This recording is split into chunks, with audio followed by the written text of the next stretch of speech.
My name's Alex, and to say my family has been complicated is an understatement. We've always had this unspoken tension that nobody really talks about, but everyone feels. If you've ever been part of a family where things seem normal on the surface, but you just know something's off, you'll understand. We're not poor, but we're not rich either. My parents did all right for themselves, and I guess I followed in their footsteps. Got a decent job, living paycheck to paycheck, but managing to save a little here and there. But my cousin Danny, he's a different story. We grew up together, but we've never really gotten along. He's always had this sense of entitlement, like the world owes him something. As kids, it wasn't as obvious. But as we got older, it started to show more and more. His behavior towards me, especially, has always been, well, let's just say less than friendly. The way he looks at me sometimes, it's like he can't stand that I'm doing okay. I remember a few years ago, he was venting to me about how he was struggling while driving around in a brand new car his parents bought him. When I brought up that I was doing just fine despite not having anything handed to me, he got defensive. Fast forward to today, and I'm sitting at a family dinner, trying to hold it together. This gathering, like most others, is an excuse for my relatives to pretend everything's fine. We meet at my aunt's house, a little suburban home with a white picket fence, but everything's tense inside. My aunt, uncle, and cousins are there, as usual. The air is thick with forced conversation and awkward smiles. My cousin Danny, of course, is in the middle of it all, talking loud enough that everyone can hear him, but never actually saying anything worth listening to.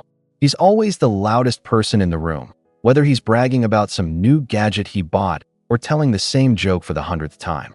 I just sit there, nodding, trying to get through the night.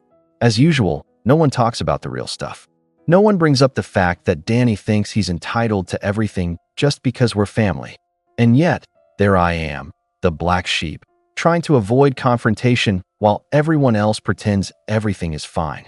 Then the conversation shifts. My aunt asks me how work is going. I don't mind it.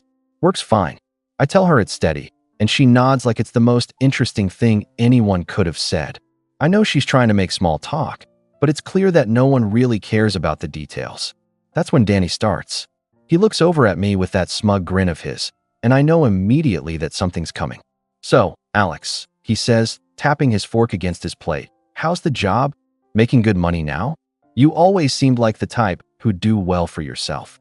He says it like he's genuinely curious, but I know better. He's sizing me up, trying to figure out how much money I'm making. I don't answer right away. I know he's fishing. Oh, you know, I reply casually, just the usual.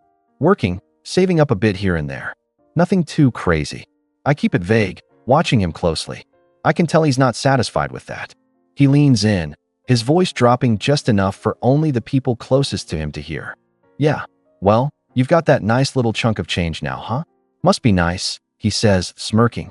I don't know if he thinks I won't notice, but I catch the edge in his voice. The unspoken challenge. I've been thinking about getting a new car, he continues, his eyes glinting. But, you know, with the way things are, I'm kind of short on cash. You know how it is, right? He lets that hang in the air, waiting for me to bite. I don't take the bait. Instead, I just take a slow sip of my drink, pretending not to notice his not-so-subtle jabs. It's like he thinks I'm too dumb to see what he's doing. He's fishing for a compliment, trying to make me feel guilty that I'm doing better than him. Oh yeah, I ask, keeping my voice light. Well, you'll figure it out, I'm sure. That's when he presses. I mean, come on, we're family, right? Danny leans in even more, dropping his voice to a near whisper, though it's loud enough for everyone at the table to hear. You know, family helps each other out. I was thinking, maybe you could spot me a bit of cash. Just enough to get that car. I know it's not a huge ask. After all, you've got it pretty good now. He pauses, looking at me like I'm supposed to be grateful for his request. My mind starts racing. This isn't the first time he's asked for money, and it probably won't be the last. But this time, it feels different. He's not just asking for help. He's trying to manipulate me into feeling like I owe him. I feel my pulse pick up a bit, but I stay calm. I don't know, man. I say, my voice steady. I'm not really in the position to be handing out cash right now. I can see the flicker of annoyance in his eyes, but he hides it quickly, flashing a forced grin. Come on, Alex. It's just family helping out family, right? His voice is smooth now, trying to sound casual, but I can see through it. Everyone at the table is watching, but no one's saying anything. I can feel the pressure building. I'm about to snap, but then I remember something. Something that's been eating at me for months. Something that's going to make his whole act crumble. Slowly, I reach into my pocket and pull out my phone. I tap a few times, scrolling through a conversation. The tension at the table is almost unbearable as Danny watches me, unsure of what I'm doing. I look up at him, a small smile forming on my face. "You want to talk about family helping each other out, huh?" I say, my voice calm but sharp. I swipe the screen and show him the message. Then explain this. The room goes dead silent. I can feel the eyes of everyone at the table burning into me, but I don't look away from Danny's face. I keep my finger on the screen of my phone, holding it just high enough for him to see. His smirk falters, and I watch his eyes shift from my face to the phone, his expression slowly changing from smug confidence to disbelief. For a brief moment, his lips twitch like he's trying to come up with something to say, but the words don't come. And that's when I drop the bomb. I pull up the screenshot. It's a text message from a few months ago, one I had almost forgotten about until recently. A message from one of my friends, someone who was clearly fed up with Danny's behavior. The message reads, "Danny's been talking trash about you again. Told everyone you're just a broke loser who's lucky to have a job." Beneath that, there's another message, a bit more cutting. He says you're not even worth asking for help. But hey, I guess he'll only talk to you when he needs something. I watch as Danny's face goes from pale to completely drained of color. I don't even need to say anything. The text says it all. My cousin stammers, trying to keep his cool, but it's clear that he's not sure what to do. He clears his throat, his voice shaky. "Hey Alex, that's not." He cuts himself off when he realizes there's nothing he can say that will make this go away. The room remains silent, except for the quiet hum of the air conditioning and the faint clink of silverware on plates. Everyone is looking between us, and I can see the uncertainty in their eyes. No one has said a word yet. My aunt, who's usually the peacemaker in the family, glances at Danny, then at me, her face tight with confusion. It's obvious she has no idea what's going on, and I can see her trying to piece together the situation in her head. Danny, still trying to save face, forces out a weak laugh. "Look, it's not what it looks like, okay? But he doesn't finish. His voice falters as he looks at the phone screen again, like he's finally starting to process how badly he's been caught. He shifts uncomfortably in his seat, his eyes flicking around the table.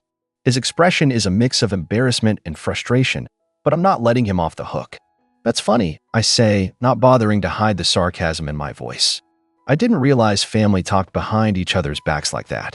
But hey, maybe I'm just overreacting, right? I let the silence stretch for a few more seconds, watching Danny squirm under the weight of his own lies.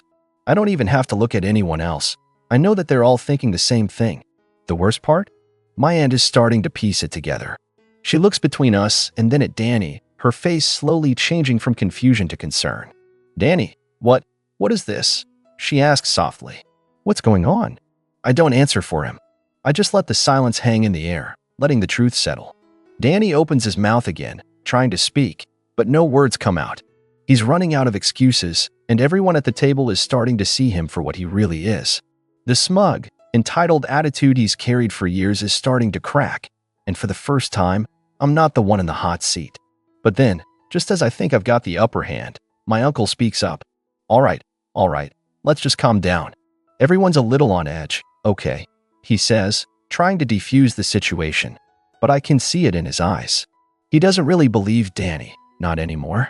There's something in the way he glances at me now, like he's trying to figure out whether this is a family problem or if it's deeper than that. Danny, sensing the shift, looks to my uncle for backup. "Dad, this is ridiculous," he mutters. "Alex is just trying to make me look bad in front of everyone. I was just asking for some help, like any family would. This is blown way out of proportion." He's scrambling now, trying to manipulate the situation, but it's too late. The cracks are starting to show. I stand up, placing my phone face down on the table. "I'm done with this conversation. I'm not making you look bad, Danny," I say coldly. "You're doing that all on your own." I turn to my aunt and uncle, my voice steady. "You want to know what kind of family helps each other out? A family that doesn't talk behind each other's backs, a family that doesn't manipulate each other when they're in need. That's the kind of family I thought we were." Danny's face is burning red now, and I'm sure he's regretting ever trying to pull this stunt. I can see it in his eyes, that moment when he realized I wasn't going to back down, when he realized this time he wasn't going to get away with it. He shifts uneasily in his chair, unable to look anyone in the eye. And just before the tension reaches its peak, I make my move. You want money so badly? I say, my voice cutting through the silence. Then explain this. I reach for my phone again, ready to show him exactly what I've been holding back. But I'm not showing him just another screenshot. This time, I'm pulling up something else, something that'll be the final nail in his coffin. I slide my phone across the table, face up, the screen glaring in the dim light of the dining room. The weight of the moment is palpable, and I can feel the tension growing thicker with every second. Everyone is holding their breath, waiting for the next move, even Danny, who looks like he's seen a ghost. I let the phone rest on the table, not saying a word. The text message on the screen is loud and clear. It's a message Danny had sent to one of his friends a week ago. Can you believe Alex actually thinks he's better than me? This guy gets a little bit of money and acts like he's some big shot. I wouldn't trust him with $1, let alone give him any help. I'll just keep playing the victim card. Family will always come through when you need it. The words hang in the air like a slap. Everyone stares at it, the silence suffocating. Even my uncle, who's usually the peacekeeper, sits back in his chair, eyes wide, not sure how to process this. My aunt's face is a mix of disbelief and shock, her hand trembling slightly as she reaches for her wine glass. Danny's face turns ghostly pale, his hand shaking as he reaches out to grab the phone, but I pull it away just in time. You want to keep pretending you're the victim, Danny? I ask, my voice steady, but there's a coldness to it now that cuts through the room. You want to keep playing the family card? Or should we talk about how you've been trash-talking me behind my back, calling me a loser to your friends while trying to suck up to everyone else when you need something? The blood drains from his face. His lips part, but no words come out. His entire posture is deflated, his usual arrogance gone, replaced by something I haven't seen in years, vulnerability. And I can tell by the way his eyes dart around the table that he knows he's lost this round. The room is dead silent now, save for the soft clinking of my aunt's glass as she sets it back down with a shaky hand. My uncle looks at Danny, then back at me, then back at Danny. There's no sign of the usual calm authority he has, just a weary look, like he's finally realized that his son has been the one causing the mess all along. Danny clears his throat, trying to recover some semblance of pride. This is all a misunderstanding, he says, his voice quieter than before. But even I can hear the desperation in it now, the cracks in his defense. No, Danny, I reply firmly, locking eyes with him. This isn't a misunderstanding. This is you trying to manipulate everyone around you. You've been playing the poor me act for so long, making everyone think you've got it hard, that you deserve help, but you've been using everyone, including me. Danny's mouth opens and closes, but the words don't come. His mind is spinning, searching for some way out of this mess, but there's nothing. His shoulders sag as the weight of his own actions finally hits him. The arrogance, the manipulation, the lying, it all catches up to him in this one moment. But I'm not done yet. I turn to my aunt and uncle, my tone softening just enough to show them that this is more than just about Danny's petty actions. I didn't want to have to do this in front of everyone, I say, my voice calm but firm, but you deserve to know what's been going on behind the scenes.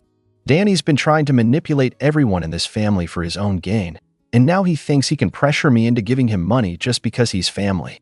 Danny's eyes widen, and I can see him panic. I didn't mean it like that.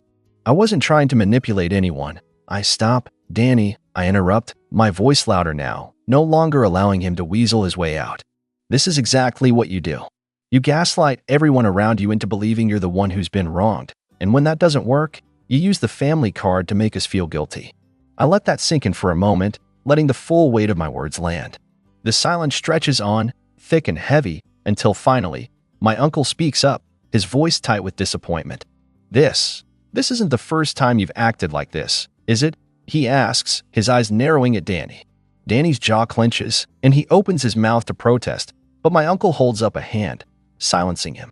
You've been doing this for a while now, haven't you? Using people, playing the victim, and taking advantage of their generosity whenever it suits you. Danny doesn't respond. He can't. My uncle's words hang in the air, the final nail in the coffin of Danny's carefully constructed facade. I stand there for a moment, letting the gravity of the situation settle. It's finally over. Danny's no longer the golden child who can do no wrong. I can see the cracks in his armor, and they're only getting bigger. But before he can respond, my aunt looks at me, her eyes softening. Alex, I didn't know any of this. I'm so sorry. We should have noticed sooner. Her voice trembles, and it's clear she's struggling to reconcile the son she's known with the person standing in front of us now. Danny shoots her a desperate look, but she doesn't meet his gaze. She's seen enough. I can feel the eyes of everyone on me now, and for a moment, I wonder if I've gone too far. But then I realize, no, this needed to happen. It was long overdue. Danny's not going to get away with this, not anymore. And if that means making him face the consequences of his actions in front of everyone, then so be it. The silence lingers, but now, it's not uncomfortable. It's expectant. The tension in the room is palpable, and I know this moment is one Danny will never forget. But there's one more thing I need to say, one last thing that'll make sure he understands the full weight of his actions. Just remember, Danny, I say, my voice low, family doesn't help each other by taking advantage of one another. It's about respect, honesty, and not pretending to be someone you're not when you need something. I wait for him to respond, but there's nothing left to say. The ball is in his court now, and I've made sure everyone here knows exactly who he is. But then my aunt speaks up again, her voice softer now, more apologetic. We're going to need to talk about this later, Danny. All of us. The words are final, and I know that whatever happens next, nothing will be the same. But for now, I let the weight of the silence linger. Danny finally pushes his chair back, standing up abruptly. His face is flushed, eyes wide with a mix of frustration and humiliation. He glares at me one last time, but the fire he once had is gone. It's replaced by something more painful, realization. He knows he's lost, and there's nothing he can do to fix it now. Without saying another word, he storms out of the room, slamming the door behind him. The house seems to exhale a collective breath, as if the tension in the air has been lifted. My aunt and uncle sit there, stunned into silence, processing everything that just unfolded. Alex, my uncle begins, his voice still thick with disbelief. I had no idea. I should have been paying more attention. You didn't deserve any of this. I nod, my chest tightening just a little. I don't expect anyone to know everything, Uncle Mark. But it wasn't just about the money. It was the way he's been treating me, manipulating everyone around him, thinking he could get away with it just because we're family. It had to stop. My aunt sighs, her hands trembling as she wipes her eyes. I'm so sorry, Alex. I didn't see it before. I'll make sure we talk about this, really talk about it, when Danny calms down. This family can't keep going on like this. I nod again, my gaze lingering on the door where Danny had exited. In that moment, I realize this won't be the last time this conversation comes up. But for the first time in a long while, I feel a sense of relief. It was a brutal confrontation, but it was necessary. The dinner was over after that. No one really had much to say, and I could tell my aunt and uncle needed some time to process what had just happened. I left shortly after, saying my goodbyes and heading home with a mix of emotions swirling inside me. I was angry at Danny for everything he'd done, but I also felt a strange sense of closure. In the days that followed, I didn't hear from Danny. I knew it was probably best that way. He needed time to process the fallout from his own actions. But what really hit me was how the rest of the family started to treat me. It wasn't just my aunt and uncle who were grateful for what I did. It was my cousins, my other relatives. They reached out with messages of support, thanking me for standing up to him. It felt good to know I wasn't alone in this. That I had the support of the family who'd seen what Danny had been doing behind the scenes. As for Danny, he eventually reached out, but it wasn't to apologize. He wanted something. Of course, it wasn't money. Instead, he wanted to manipulate the situation again, trying to convince me I was the one who had gone too far. He said the family would never be the same after what I did. But honestly, I didn't care. I didn't need to fix everything for him. What I did wasn't about him. It was about finally standing up for myself and showing that I wouldn't let him walk all over me anymore. Things aren't perfect. I haven't heard from him much since that last attempt, and I'm fine with that. It's not easy dealing with someone like Danny, but I've made it clear that I won't be a doormat. I'm just relieved that, for the first time in a long while, there's a sense of peace in my family. And that's the way it stands now. My question to all of you, what would you have done in my situation? Did I go too far? Or was this something that needed to happen? Let me know your thoughts, because honestly, I'm still processing everything too.